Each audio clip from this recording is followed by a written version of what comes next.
I've got a feeling that you might be right, Liz. And indeed, there is some interesting... This is a rare day, ladies and gentlemen. I'm writing this in my diary when I get home. Joe Hildebrand agreed with me. When it comes to sheer visceral loathing of both the Greens and the Teals, you and I are on a unity ticket.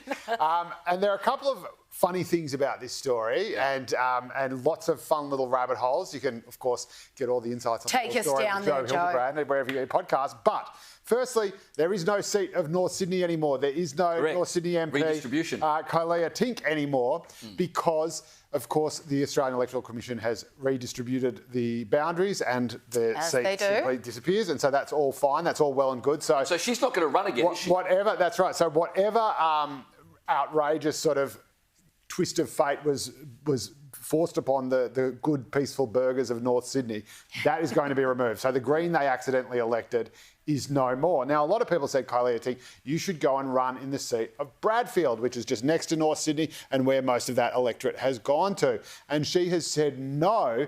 She has said instead that she is going to back the candidate who lost in Bradfield last time, who is Daniela Boina, I think is her name, who set up a shadow electorate office with Simon Holmes' court's backing. So she actually has effectively refused to concede the election result. She's got a bit Donald Trump. She goes, I'm not going anywhere. I'm not going anywhere. She lost, but she set up an electorate office. She set up an electorate office. As if she was the member. Anyway, as if she was the member. But of course, she put shadow on the front of it as well. And so Kylea Tink has now said she's not going to run in North Sydney. She's going to fall on her sword and support Daniela Boina's campaign, which means that the Teals are punishing the person who won and rewarding the person who lost, which is strange, but things are only getting better because the 5 MPs that were mentioned in this story, the 5 Teal MPs, are only 5 of the 7 Teal MPs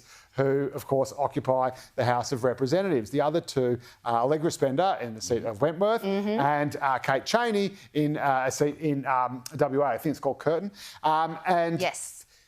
Those and Paul Fletcher, the member for Bradfield, who's just announced he's going to resign, which could pose a headache for Peter Dutton because they no longer have the incumbent advantage.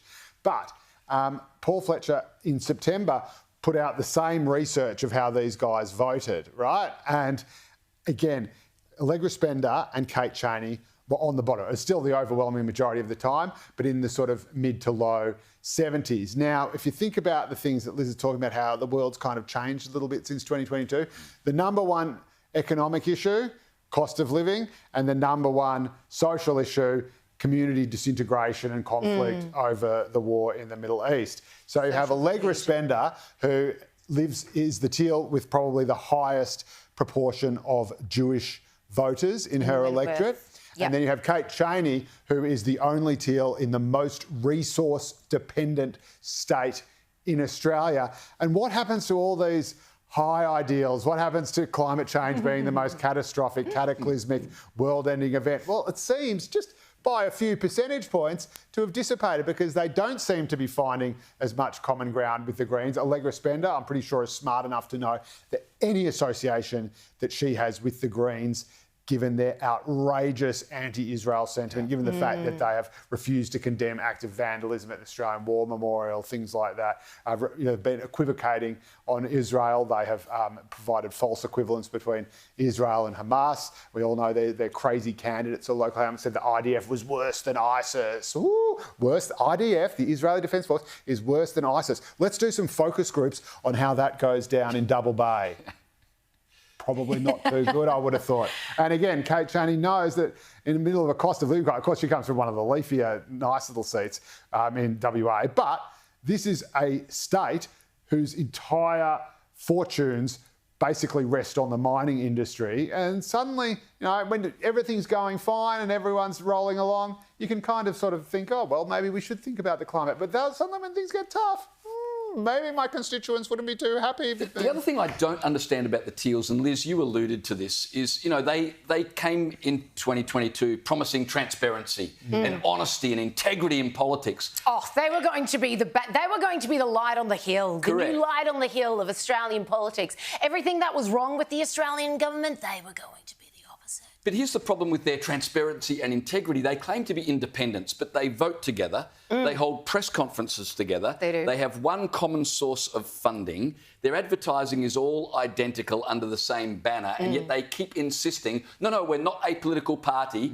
and therefore are exempt from the restrictions that normally associated with a party. They operate as independents when it's clear to everybody they're not. While trumpeting integrity and transparency. I don't know how they have gotten away with that.